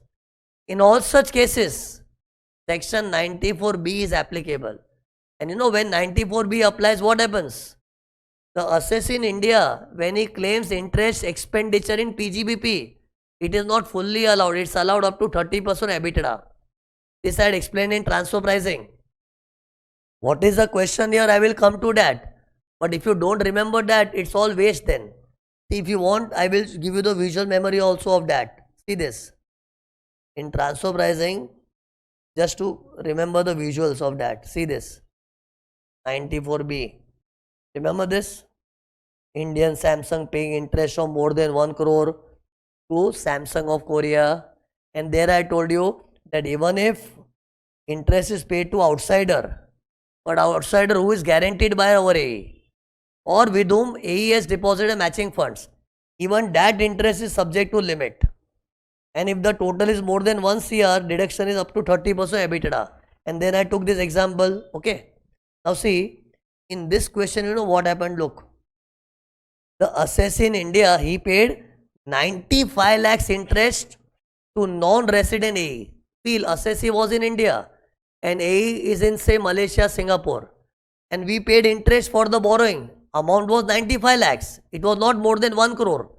But there was one more interest payment to outsider. Outsider means he is not our AE. Even this outsider is in foreign country, but not our AE. And from this outsider, assessee had taken loan of 5 crore. For that, we are paying the interest. Interest is for the loan taken. And the loan taken was 5 crore. And for this 5 crores loan, our AE deposited 2 crores. So how much loan we took from outsider? 5 crore. And for that 5 crore loan, our AE deposited how much with outsider? 2 crores. See the amounts. Okay. So now the question is what will the provisions of thin capitalization 94B apply on this transaction also? See, this thin capitalization applies when either when you pay interest to your AE or to outsider who is guaranteed by our AE, or outsider with whom our AE has deposited matching funds. All the interest in aggregate, if it is more than 1 crore, this limit will apply. So decide here. See, this is subject to limit. But 95 lakhs alone will not attract 94B, na? Limit should be more than 1 crore. What about this interest? So see, here again there was difference of opinion. You know what Assessee said? That in the act, Assessee sometimes they are smarter. He said in the act what law is written? If interest is paid to outsider with whom AE has deposited matching funds. Matching funds. This is the wordings of the law. Matching funds. Then even that interest becomes subject to the limit. But matching fund. And you know what did Assessee say? See, this is not matching. Loan taken from outsider was 5 crore. Whereas our AE deposited how much? 2 crores. It is not matching. So this was the stand of client. But what auditor said? See, matching doesn't mean it should match exactly. See, if 5 crores is not equal to 2 crores, but to the extent of 2 crores there is matching. What CA said, to the extent of 2 crores, at least to that extent there is a matching fund. So on 2 crores, you should calculate the interest. And you know, here the interest rate was 10%. So on 2 crores, if you calculate 10%, it comes to 20 lakhs. So this interest will be 20 lakhs. And if you add 20 lakhs to 95 lakhs, it becomes 1 crore 15 lakhs, which is above 1 crore. So limit will apply. This was CA's opinion. And what client said? No, nothing like that. They should match. They should match as it is, because in the act they have written matching funds. You know, now in such case, what you should do? Some students, you know what they do? Sir, what is the right thing? What is to be done? Don't involve yourself in what is right and wrong. The moment you come to know the question is about difference in opinion, your answer should have a standard template. Whenever the tax auditor differs in his opinion compared to his client, such difference in opinion should be reported in the audit report as required by guidance note on tax audit. And if he fails to do that, part 1 second schedule will be invoked. Standard answer. See, you know, innocent student, you know what will happen? He will get involved in this. Now, what is the right thing? See, actually, right thing is what you know. To the extent of 2 crores, the funds are matching. So, CA is right. Client is wrong. Client is thinking what you know. If outsiders has given loan of 5 crores, exact that much our AE should have deposited by outsider. But that is actually wrong. Matching can be partly matching also, no? So, to the extent of 2 crores, it is matching. So, right opinion is of CA only.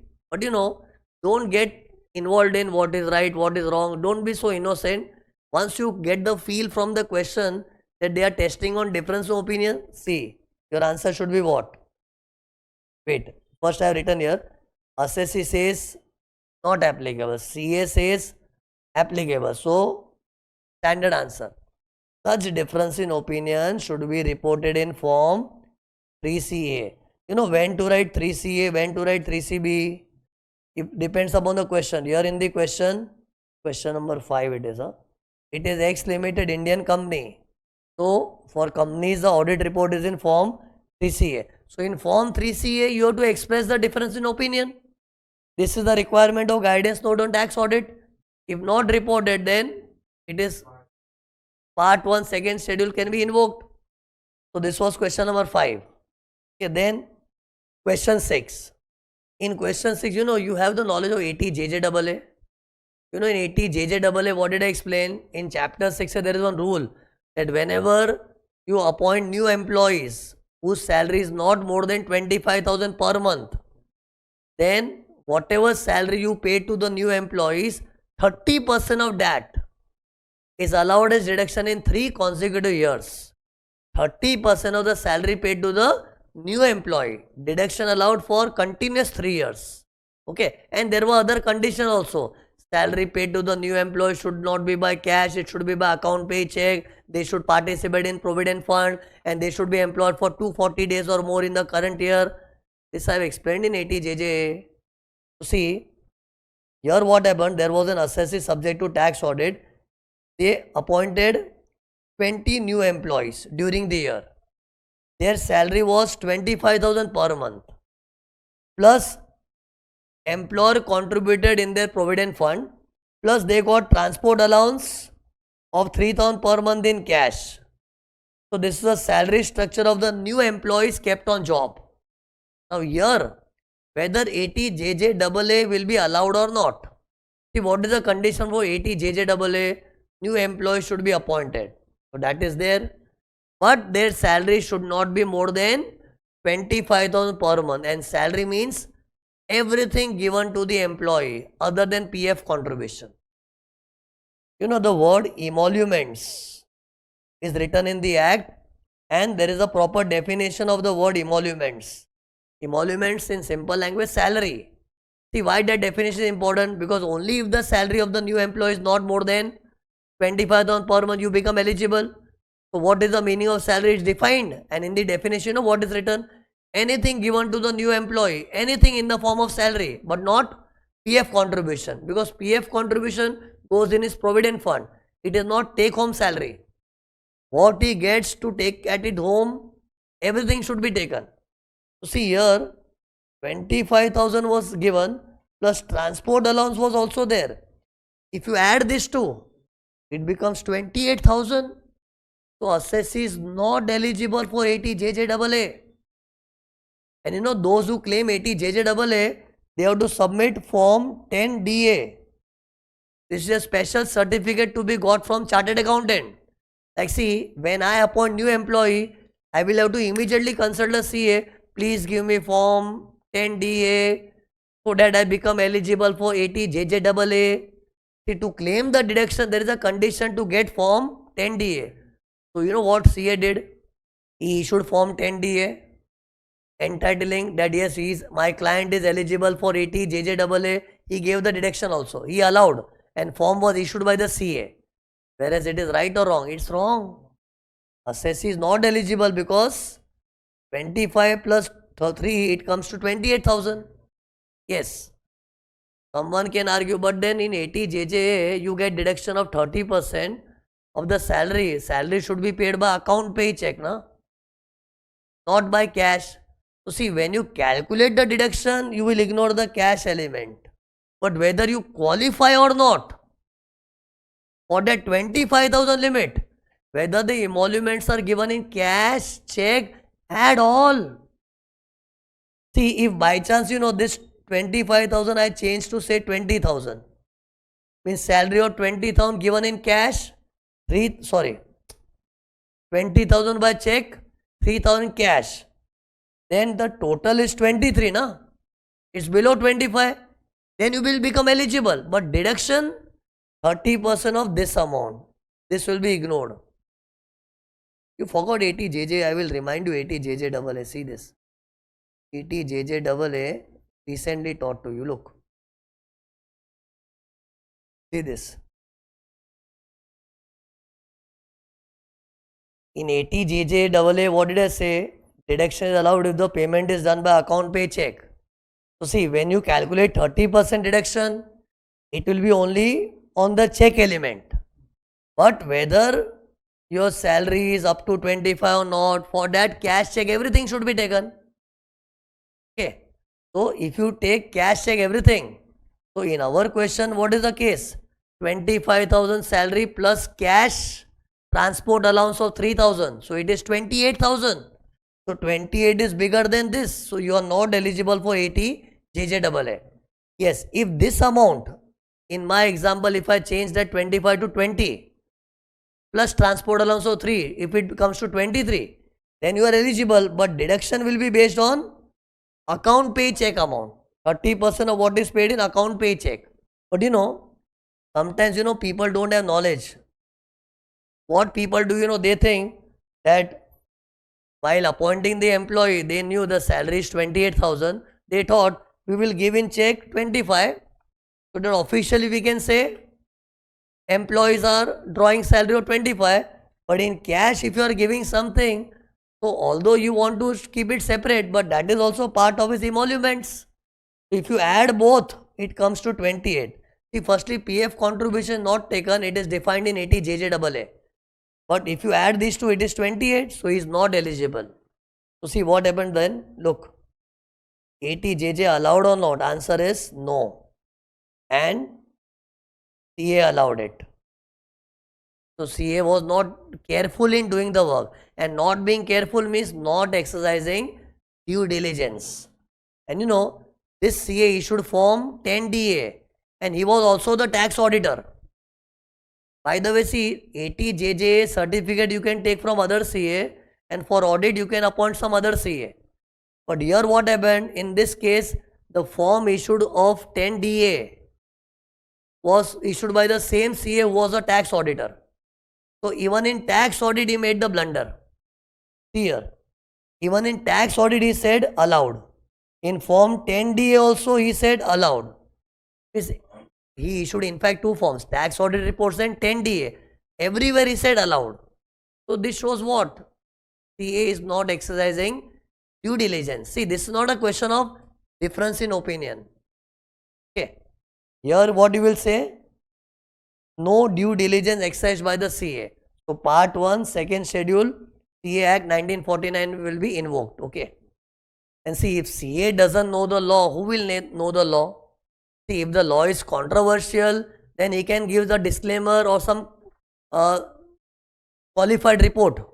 But if the law is clear, like for 80JJ, the law is very clear that total emoluments, excluding PF contribution, only if it is up to 25,000, assess is eligible. But here it was clearly 28,000. So that means assess CA does not exercise the care and due diligence. So this was question number 6. Okay. See, you will find only two types of question. In some question they will say difference in opinion, and in some question you will find CA is acting negligent. So whenever there is negligence, you have to fit this standard dialogue. Part 1, second schedule will be invoked. Okay. Now see, last question. You know, in this question there was one travel company. They wanted to remit lot of money abroad. You know one thing, remitting the money in foreign country is not simple, because you will have to take permission of bank. Remittance can be done through bank, and bank will not easily allow remittance. Plus a CA has to issue certificate in form 15CB. Some students might be knowing, wait, 15CB, there is one form which is kind of a certificate from CA. This form should be got from CA. Plus bank should also permit. Then only money can be remitted abroad. So in short, remitting money abroad is not simple. And you know why people want to remit money abroad? Sometimes you have got genuine reason, but sometimes you have got malified reasons. You know, some people having lot of black money in India. Imagine I have got lot of black money in India, so I would want to park my black money safely abroad. So I want to shift all my black money to foreign country. Now taking the black money to foreign country is not simple. I will have to take help of remittance method. But for remittance there are two hurdles, banks and CA. CA, once he gives the form, then bank will generally allow the remittance. But you know why people want to remit, means I am talking about cheaters. See, there are genuine remittances also, where you genuinely need to remit the money to foreign country. That is okay. But right now imagine there are some people who are having lot of black money. They want to shift it to foreign country. So shifting means you have to remit abroad. And to remit abroad, it is not that simple. You need certificate of CA. Plus it should be done through bank route according to FEMA. So see, here this company was a cheater company. Huh? Imagine they were having lot of black money. You know what idea they made? They remitted money abroad by creating invoices for passengers' travel ticket. You know what they said?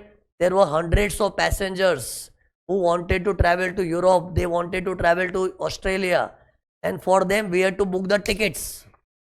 And ticket booking is done by our person staying in foreign. We have a person in foreign country. We have a person in foreign country who does ticket booking. And since he does ticket booking for our passengers, we have to remit money. This false story they created. What was the false story? That we are travel company and all our passengers want to travel abroad. And to travel abroad, we have to purchase flight tickets. To travel abroad, we have to purchase flight tickets.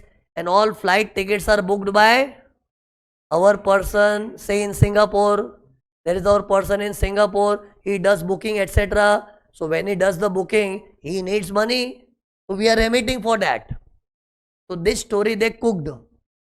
And you know, actually there were no passengers traveling abroad. It was all fake story. Okay. See here, this was a fake passengers travel, and for which they created invoice. And it was shown to the CA. And CA certified in form 15CB. You know why CA's certificate is required? Because he has to check. What he has to check? Whether black money is shifted abroad or not. Then, if it is an official transaction, then TDS is deducted or not. Because see, when money is going out of India, it can become income of non-resident. So if it is income of non-resident, CA has to ensure TDS. Or CA also has to check whether this money going out of abroad, whether this money going out, is it a black money? So all that checking CA has to do. But you know, here the CA was a friend of this travel company. He easily issued form 15CB. So many forms 15CB he issued. And you know how much was the value of transaction? Look, see this. 30 crores remittance was done. And CA issued 120 certificates. And how much was remitted abroad? 30 crores. Under what name? That our person there, he is booking tickets. And for booking tickets, he need money. So we are sending the money, we are sending. Actually, it was all black money shifted. But they were showing, we are into travel business. So our passengers, they want to travel. So flight booking money, we are sending abroad. Okay. And you know, when inquiry came, they randomly, and you know, they made a passenger list also. Everything they made. And during inquiry, you know what income tax officer noticed? One or two passengers they randomly contacted. That have you traveled on so and so date? You know what they said? We never traveled. We never traveled. So income tax officer came to know something is fishy. That no one has actually traveled. And these people are claiming that our passengers have to travel. So we have to book flight tickets. And for booking the flight tickets, we have a person abroad. He does the work of booking. So we have to send money. So this is also a false story. Okay. And you know, when CA was questioned, you know what CA said? That all the invoices, all the invoices for remitting abroad, it was signed by proper officer. You know, in a big company, there are some authorized signatory also. There are some authorized signatories. So see, imagine the invoice was like this. Invoice for what? This much money transferred to our guy in Singapore who does ticket booking. So invoices were made and all the invoices were signed by some authorized signatory. So what CA did? I checked the invoice. Invoice was properly signed and the person who signed was say Mr. Sharma, and I did his KYC. That is he Mr. Sharma only who signed. You know what CA did? He simply did the KYC of the signatory. Means in the invoice, whether the right person is signing or not, he checked that. He didn't check whether the invoice is true or not. The sign in this invoice, what he checked? Signature in the invoice is proper. Or that, you know, company might have made a rule that all the invoices will be signed by Mr. Iyer. So CA did what, you know, he just talked to Mr. Iyer. Are you the one who signed it? Yes, I signed. Show me your PAN card, Aadhaar card. He did KYC of that signatory. But he didn't bother to see whether the invoices were false or true. See, true means what? When the passengers were really traveling abroad, then it's a true invoice. But if the passenger is not traveling, then it's a fake invoice. That he didn't check. And in the inquiry, it came to the notice that for every certificate, he took the money in cash. CA also took cash. So in short, see, this way, a big story is given here. See, here they have written also that he charged 3,000 per certificate. Mostly the fees were collected in cash. And you know this signatory thing which I was saying, see, just read this much portion. On inquiry from passenger, it is found that they did not travel abroad. Passenger denied any sort of transaction with Alpha Travels. And one more thing, wait. There is one more thing written. Yeah. What did CA say? CA submitted that he issued form 15CB based on invoice produced by the company and verifying the KYC document of the signatory. Means what did he verify? that on the invoice the person who has signed, he is the right person authorized to sign, that he verified. But that is useless. Main invoice is true or not, that he didn't check. And then he said he was not the statutory auditor of the company, so he don't examine the books of accounts. This was his excuses. These were his excuses. So tell me, finally what they're asking, examine the ethical implications. So tell me, here CA has acted carelessly, negligently, gross negligence, not exercise due diligence. Are you noticing? At the end of each question, we are writing standard dialogue. So what is the moral of the topic? Whenever a question of tax audit comes, they will give you a big story like this. See the big story. Don't get carried away. The moment you find the CA has not acted carefully, you have to write.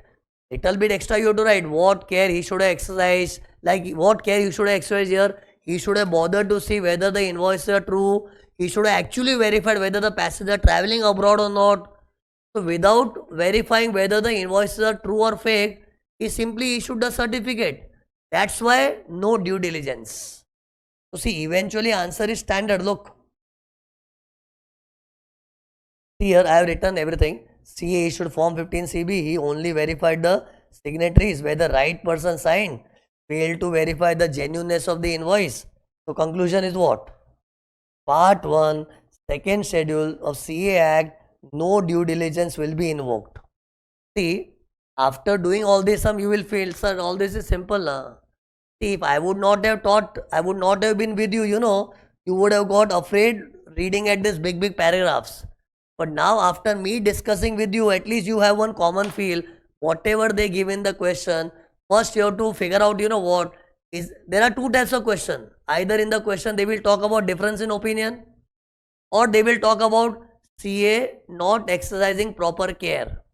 But everywhere you have to write at the end standard answer that for this part 1 second schedule of CA Act 1949 will be invoked. So whatever may be the question at the end, the dialogues are same. Okay. So these were the 7 questions. All questions are from study material only. Okay. So we have completed the topic of tax audit and ethical compliances.